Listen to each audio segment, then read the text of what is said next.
헌법을 지키는 사람, 국가의 정체성을 수호하는 사람, 간첩을 간첩이라 말할 수 있는 사람, 진짜 자유를 원하는 사람. 그게 바로 애국보수이고 그게 바로 지금의 저입니다. 안녕하세요. 저는 대한민국에 살고 있는 평범한 22살 대학생입니다. 한때는 진보를 지지했습니다. 정확히 말하면 진보적이어야 똑똑한 사람이라고 믿고 있었습니다. 환경 문제, 여성 인권, 사회적 약자에 대한 배려, 이 모든 이슈에 대해 저는 늘 진보적인 시선을 유지하려고 했습니다. 그게 정의라고 생각했거든요. 하지만 어느 날부터 제 생각에 틈이 생기기 시작했습니다. 그 작은 틈은 아주 조용하게 시작됐지만 지금의 저를 완전히 바꾸어 놓았습니다. 처음 의문을 품게 된 건 대학 수업에서였습니다. 한 정치학 수업에서 교수님이 이렇게 말했습니다. 우리 사회는 기득권의 억압과 착취로 인해 불평등이 심화되고 있다. 따라서 국가는 강제적 재분배를 통해 평등을 실현해야 한다. 그때까지만 해도 저는 고개를 끄덕였습니다. 하지만 곧바로 이어진 질문에 저는 대답할 수 없었습니다. 그럼 재산을 많이 번 사람의 돈을 강제로 가져와서 그걸 누구에게 나눠주는 게 공정한가요? 저는 그 질문에 당황했습니다. 왜냐하면 공정이라는 개념에 대해 저는 그저 누군가가 정한 정의에 따라 움직이고 있었을 뿐 스스로 생각해 본 적이 없었거든요. 그날 이후로 저는 제가 믿어왔던 진보적인 가치들이 정말 정의로운지 정말 현실적인지 의심하기 시작했습니다. 그리고 뉴스와 통계를 보기 시작했습니다. 통계청 자료에 따르면 지난 10년간 대한민국의 상위 10%는 전체 소득세의 약 80%를 부담하고 있습니다. 그런데 진보 진영은 계속 말합니다. 부자들한테 더 걷어야 한다. 그런데 그건 사실상 이미 걷고 있는 상태 아닐까요? 또한 소득 재분배를 강조하면서 정작 일하지 않아도 지원받는 시스템이 강화되면서 열심히 사는 사람들은 상대적 박탈감을 느끼고 노력하지 않아도 혜택을 보는 사람들은 그 자리에 안주합니다. 이건 정의일까요? 아니면 또 다른 형태의 불공정일까요? 또 다른 계기는 언론과 표현의 자유에 대한 생각이었습니다. 저는 과거의 진보 성향의 매체만 봤습니다. 당연히 보수는 나쁜 사람, 권위주의 극우라는 이미지로만 소비했습니다.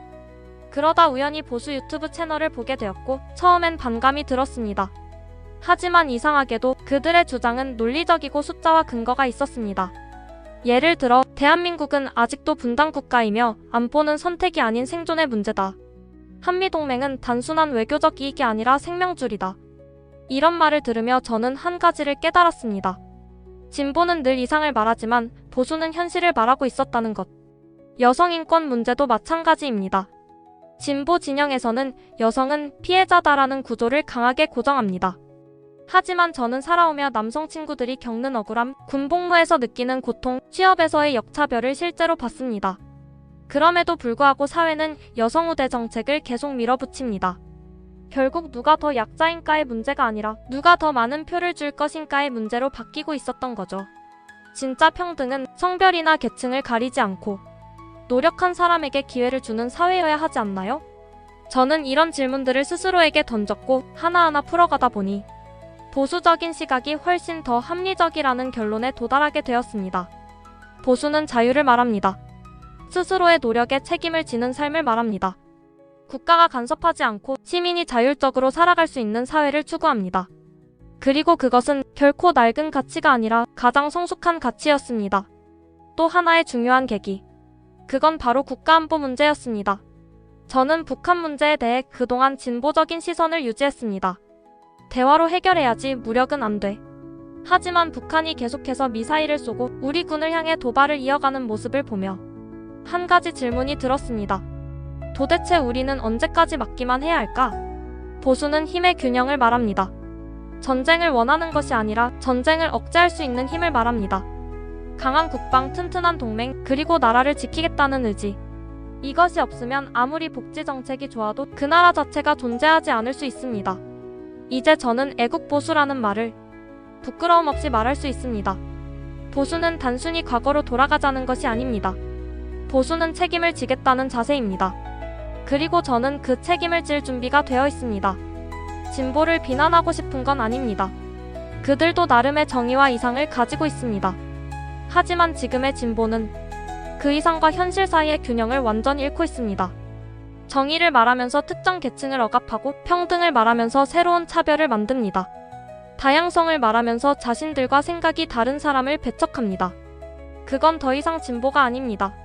그건 이념이라는 이름의 독선입니다. 이제는 변화해야 합니다.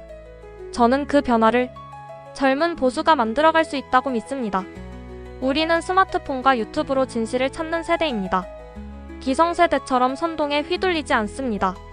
우리는 데이터를 보고 정책을 보고 현실을 보고 판단합니다. 그리고 그 결과 지금 대한민국의 미래를 위해 필요한 것은 감정이 아니라 책임, 선동이 아니라 진실, 이념이 아니라 현실이라는 사실을 깨달았습니다. 저는 더 이상 피해자 코스프레로 위로받는 걸 원하지 않습니다. 저는 책임지는 국민이 되고 싶습니다. 그리고 그것이 바로 애국보수의 출발점이라고 믿습니다. 감사합니다.